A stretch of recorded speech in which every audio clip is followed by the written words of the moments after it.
It's as far away from the instructor as they can.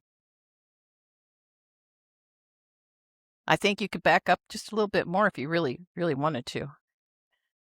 G2's got it together. He knows where to sit. Yeah, all right. All right. Because diligently, remember we talked about that. It's like a whip behind a horse, right? Really going to go after it. All right. Anybody know what book we start today? We did Genesis, we did Exodus, we did Leviticus, we did Numbers. What's next, Lily? Deuteronomy, which Deuteronomy literally means the words. Okay, so we're going to, I know that's a little bit fuzzy, but hopefully you can see it well enough, at least on the big words. Let's work on our Hebrew a little bit. Too bad Kathy isn't here. She'd be so proud of us. Okay, so Hebrew still reads from top to bottom. But remember, we're reading right to left, not left to right. So the first one up there, we got an Aleph, Lamed. See the word I'm talking about at the top there? 3 letters.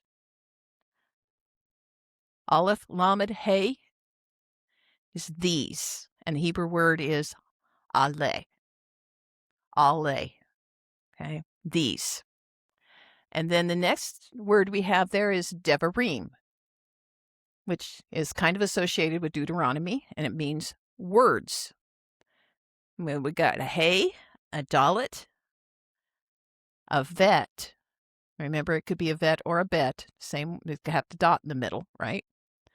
In this case, it's a vet, Devarim, a Resh, a Yod, and a Sophet Mem. Okay, so Devarim, you can kind of sound it out.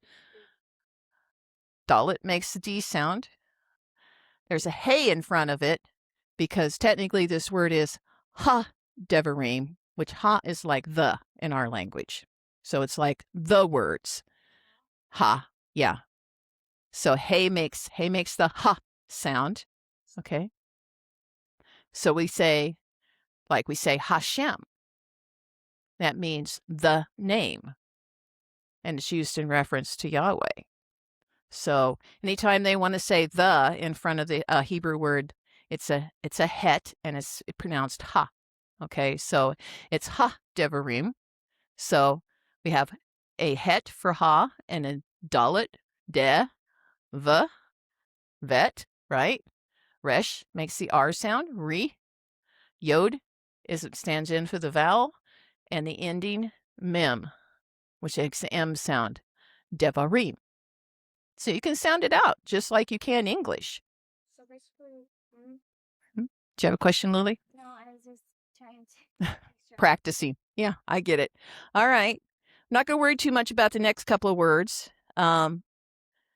It's basically what English is, that, but it's 2 words, asher and then devar, which is spoke. So Moses spoke, and then the big letters there that are 3 are Moshe. That's a mem, a shin, and a hey. So that's how Moshe's name is spelled in Hebrew. And the last word there, we're not going to pay too much attention. It's to those first 2 parts. But that last part that's bigger, that is Israel. So you have a Yod, a Shin, Resh, Aleph, Lamed. You can kind of sound it out. The Yod makes the kind of I sound, or the Y, more of a Y sound like a Y. Hang on, Elliot. What's you missing? Shin says SH, right? Or S. So Is. Resh makes R sound. Re. Aleph makes the vowel sound there, and the Lamed for L. Yisrael. Elliot. Did you forget? That's okay. Maybe it'll come back to you. Sorry I made you wait. Okay. So I know I worked you pretty hard there, but we've been learning our letters, and so it's time to be able to start recognizing some important words like Moshe. and Israel. Micah?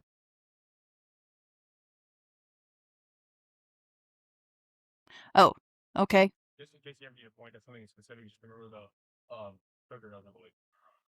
Okay. All right. Huh. It's interesting. Clicker's advancing my slides too. All right. So Deuteronomy opens in chapter 1 with Moses gathering all the people. Now, if you remember in the last part of Numbers, we've been seeing how Yahweh is getting his people ready for the conquest of the Promised Land. He showed them that they can kill giants, right? We killed a couple of great kings. At least one of them was a giant, that they didn't need to be afraid anymore. Yes. Yeah, Goliath isn't showing up yet, but these are his ancestors. Yes. Okay, so he's gathering these people by the Jordan River because God's getting ready to say it's time to go in. And it says the first day of the 11th month of the 40th years. So their 40 years have been completed. The 40 years that they was added to their time, and actually it was a total of 40 years from when the time they left Egypt, because they rebelled and wouldn't go in and take the land. And Yahweh said, no, you're going to have to go out into the desert, and you're going to have to stay out there until every military service guy that refused to go in dies. And that's happened now.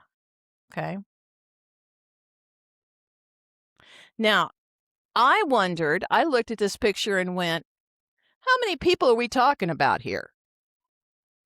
There's a lot of people, right? Well, we don't know exactly how many, but we can make what I call a guesstimate. You know what a guesstimate is? It's where you don't know the exact number, but you got an idea what it might be, and so you make a guess at it. Okay, so this is what I came up with.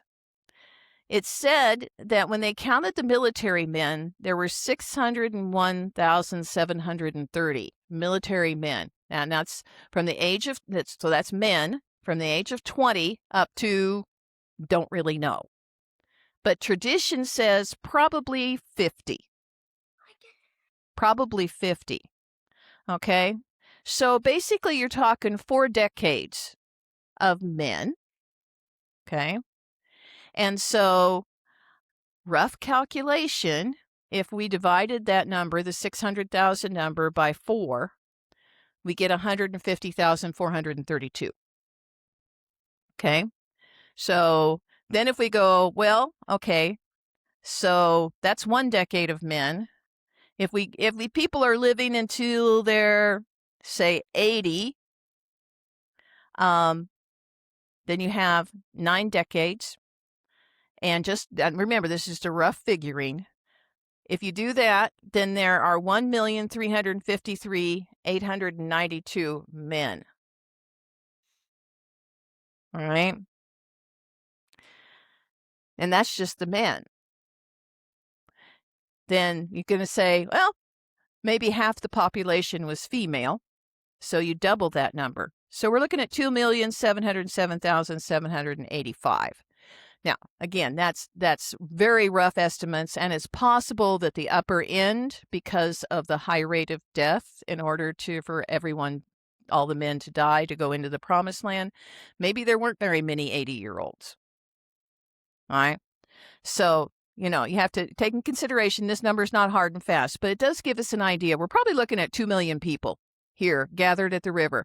And Moses is standing up on a high place, and he's trying to talk to all of them. Can you imagine that? No microphone. Elliot.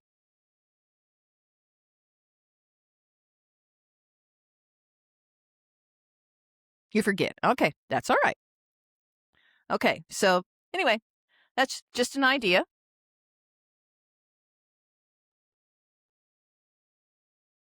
Now let's review here a little bit, because Deuteronomy is all about review. Let's talk about some promises that God has kept at this point. God said to Abraham back in Genesis 15, He said he brought Abraham outside and said, look up at the sky and count the stars, if you can even count them. Your descendants will be that many. Now, you guys remember Abraham, he had one son of promise. Just one. That doesn't go very far towards all the stars in the sky, does it? Okay. But Moses says in Deuteronomy 1:10, Adonai, your God, has multiplied your numbers so that there are as many of you today as there are stars in the sky. Yeah, check mark that. Promise kept. But back then in the Bible, the time in until 500. Until 500. I'm sorry, Jen, what? Oh, the early ones, I mean, Adam lived to be 900. Moses, because Moses was As I recall, Moses was 120 years old when he died. And can anybody verify that? Yeah, that's how so he lived more than 500 then? No, less. So, I mean, Noah lived to be really old. His father, Methuselah, his grandfather, Methuselah, lived to be really old. He was 900 and something. I can't remember. 965, maybe. But then after the flood, they didn't live as long, and it kept getting progressively shorter. Okay, you guessed that. Okay, so the promise kept. How about this one? He said to Abraham, that day Adonai made a covenant with Avram. I have given this land to your descendants, from the Valley of Egypt to the great river, the Euphrates River. And Moshe turns around and says in Deuteronomy 1:7, turn, get moving, and go to the hill country of the Amorite, and all the places near there in the Arava, the hill country, the Shephelah, the Negev, and by the seashore, the land of the Canaanite, and the and the Lebanon, as far as the great river, Euphrates River. Promise kept. Right? Yahweh keeps his promises. It sometimes takes a long, long time. These promises were made to Abraham. Did Abraham see these promises come to pass? No, he did not. Okay. So what we're going to learn as we move through the book of Deuteronomy is this is a big review. We're going to talk a lot about things we've already talked about. And Moses is going to spend a lot of time encouraging the people to remember what God has taught them. Okay? So this is a big review. Moses spoke to the people of Israel, all 2 million of them, okay, are out there by the river. And he's up on, I assume, on a big rock so they can all hear him, probably shouting at the top of his lungs. Can you imagine the people in the back, being able to hear him? It's almost a miracle in itself. Moshe spoke to the people of Israel, reviewing everything Adonai had ordered him to tell them. And so we're just going to go over it quickly here because this is things we've talked about before. It's like, okay, we're camped at Sinai, and Yahweh said, get up, get moving. It's time to go. Okay? They appointed some leaders. Remember when Moshe is like, the people are too much for me, and his father-in-law, Yitro, suggested that he appoint some leaders to help him govern the people, and they did that. They got to the border of the Promised Land, and they sent the 12 spies in. 10 of them came back with a bad report. 2 of them said, no big deal, we can take it. I do want to pause here for just a second and read a few verses to you because this kind of fleshes out that story about them refusing to go into the Promised Land. I'm reading from, maybe, stand by. I'm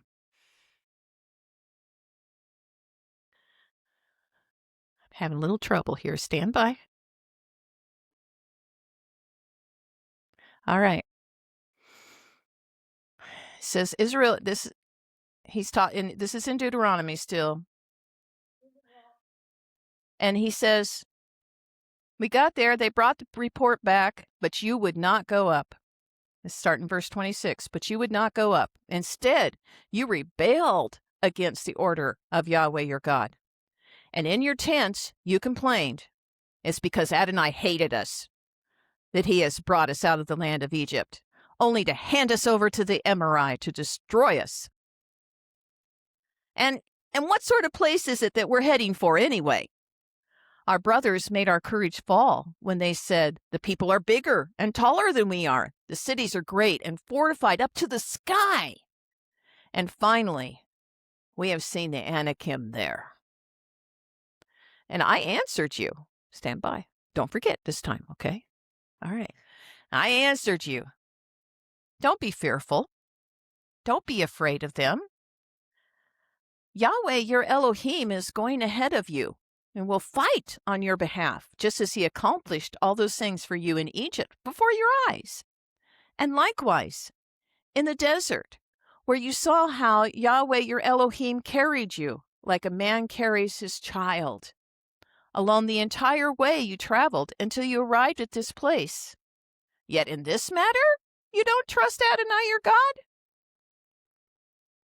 Even though he went ahead of you, seeking out places for you to pitch your tents and showing you which way to go, by fire at night and by a cloud during the day. Gives us a little bit bigger picture of what went on there at the border of the Promised Land. Elliot?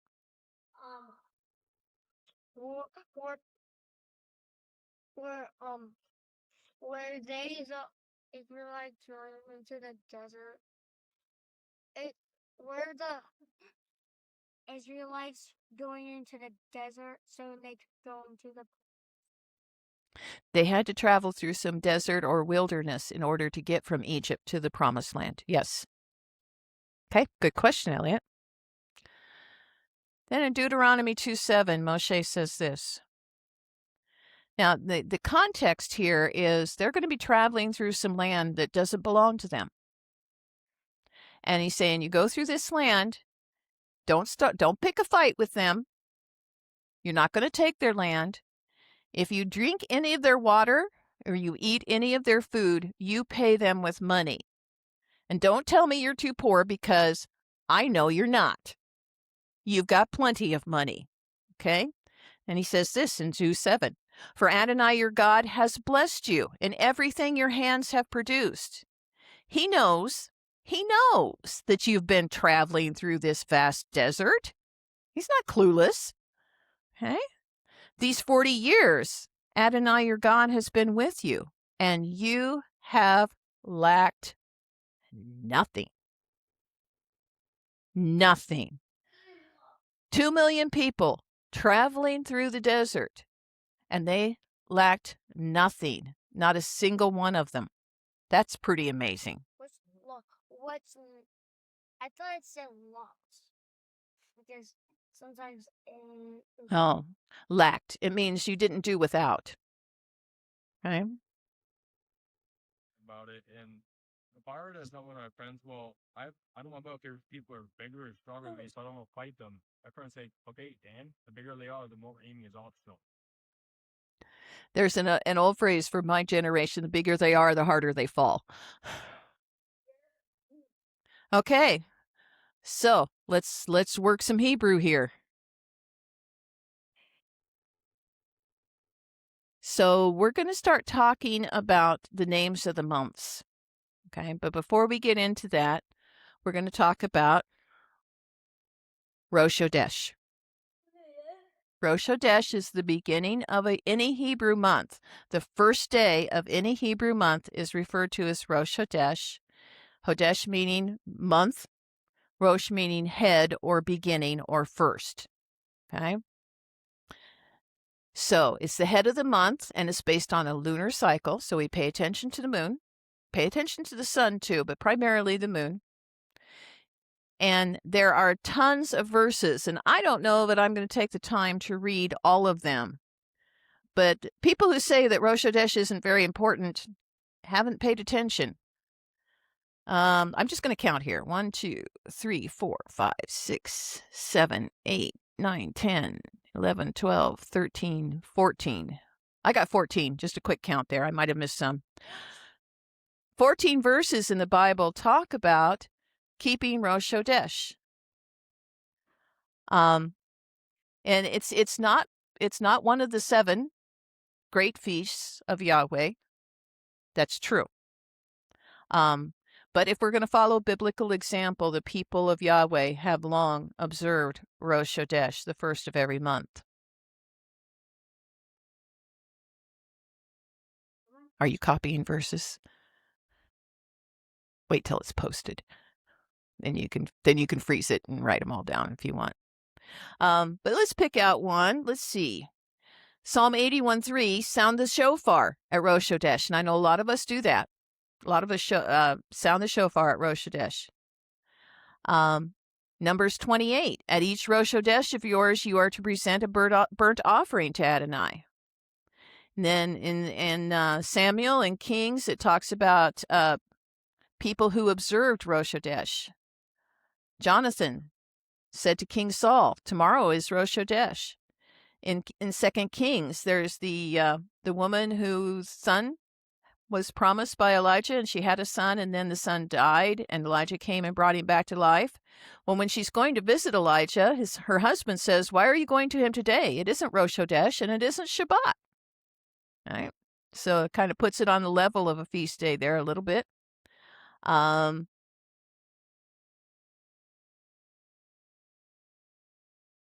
Second Chronicles, build a house for the name of Adonai my God. This is Solomon building the temple. The house will also be for the continuing showbread and for the burnt offerings presented every morning and evening on the Shabbats and at every Rosh Chodesh. Okay, so you can see this was an integral part of the Hebrew society and community. And then we're going to look at the month of Nisan, and it's the first month in the biblical calendar. Not to be confused with the government or civil calendar, which starts in the 7th month. Yahweh said in Exodus, you are to begin your calendar with this month. It will be the first month of the year for you. And work on our Hebrew again here a little bit. There at the top, Nisan. So Nun, Yod. Anybody guess what that third letter is? Makes the S sound. And it's not a shin. It's a samic. Samic. And then you have another noon at the end. It looks different than the first noon because when it's one of those letters, when it's at the end of a word, you have the sofit form. All right. It has another name. In Exodus 13:4, it says, you are leaving today in the month of Aviv. Some translators will translate it Abib, 2 B's instead of 2 V's.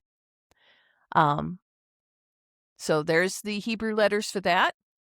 We got an Aleph, Vet, Yod, Vet. And let's break this down a little bit. What does this mean? Remember what Aleph means?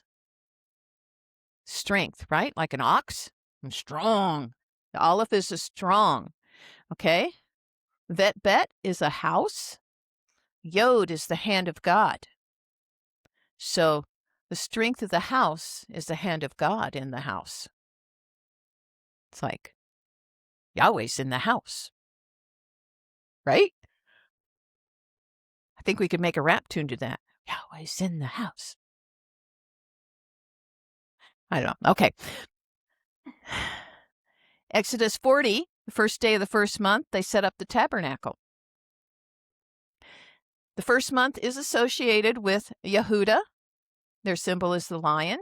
And there's the word, the Hebrew spelling for Yehuda. We refer to it as Judah, but the Hebrew pronunciation is Yehuda. Okay? There's a letter associated with each month, and in Nisan, the letter is He. And it means a window or an opening in the heart. Now, I'm going to mention as we go along where we are in the zodiac. I would like to make a couple of comments about that. The zodiac is not evil in and of itself. The stars are in the sky, and they make constellations, and they're there for a reason. They tell the story of salvation. However, the adversary has hijacked this whole thing and has turned it into something evil, so the people will not look to the skies and see the story of salvation. So, you're talking about things that have to do with the zodiac and the constellations in the sky. You have to be careful that you are following the path of Yahweh and not the path of the adversary, i.e., horoscopes, for example.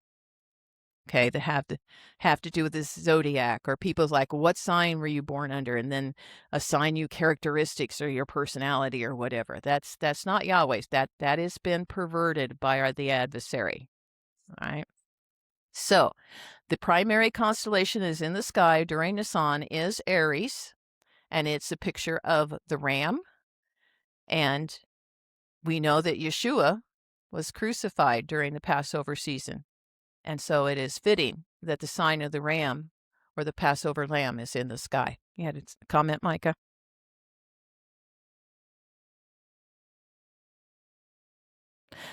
Yes. I am referring to just the basic constellations in the sky. You want to address that, David? Yeah, they're all the same constellations or some representations. It's just different countries give Yeah. different I don't societies give different definitions of them. Yeah. Augie? Zodiac is a term that refers to the 12 major constellations that show up in the sky. The sky changes a little bit as the year progresses on. And so it's not exactly by the months, but it has a tendency to overlap what we call months. But different constellations will be prevalent in the sky during that 30-day, 20-day. Okay, approximately 30-day time span. If you look up in the sky, there will be a constellation that is primarily visible. And so that constellation is assigned to that month. That whole set of those 12 sets of constellations are referred to as the zodiac. David's far better at this than I am. It's just the progression or the circle of the stars. It follows the same path as where these constellations.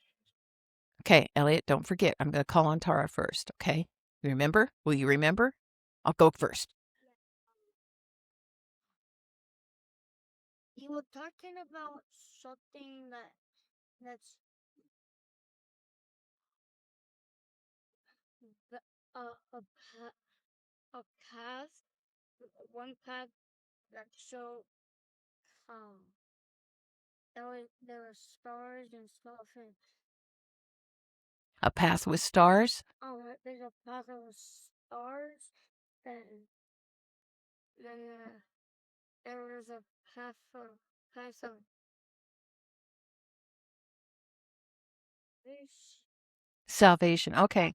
like so is there salvation in of the like a picture in the sky of salvation, or was it Like he's talking about in reference to Aries in the sky, the half beauty. Yes. Yeah. I'm going to table that question for just a little bit, Elliot, but tell you that yes, if you know what to look for, and it's something that we've kind of lost through the generations. If you know what to look for, the whole story of the Bible and God's redemption and salvation is in the stars. Maybe we'll have Mr. David come and teach us that at some point. Yes? Yeah. Okay, Tara? So would it be accurate to assume that like the different the constellations that are associated with the different months are based on which constellation? I would say yes. Is our constellations much different than Israel? Yeah. Yeah. Yeah. Anyway, so we are going to talk about it a little bit, but I want to caution you all to just be careful. You know, Teresa did not teach you that it's okay to get involved in all of this, zodiac horoscope, the stars rule your life kind of thought. That is not what Yahweh intended them for. He intended them to tell his story. And Hasatan, the devil, Satan, has perverted that and stolen it from us. Another example of that is, Tara could identify with this, the study of herbs and plants got demonified. I mean, God gave us these plants for our healing, but it got something bad because witches and sorcerers started using the plants for different things. And so it got this connotation that it's bad because, again, Hasatan wants to steal from us. Yes.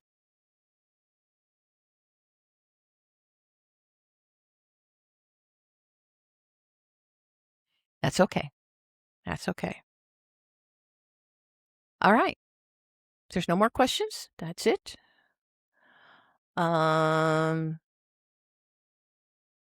Does Miss Kathy have activities for him, Dale? All these years. When you're talking to Tara about plants, did you know that avocados, when they're brown, are medicine, but plain avocados is food? And it's Really? green? No, I did not know that. My mom saw that scrolling through. That is very And cool. Apparently, Omni had an avocado that didn't turn brown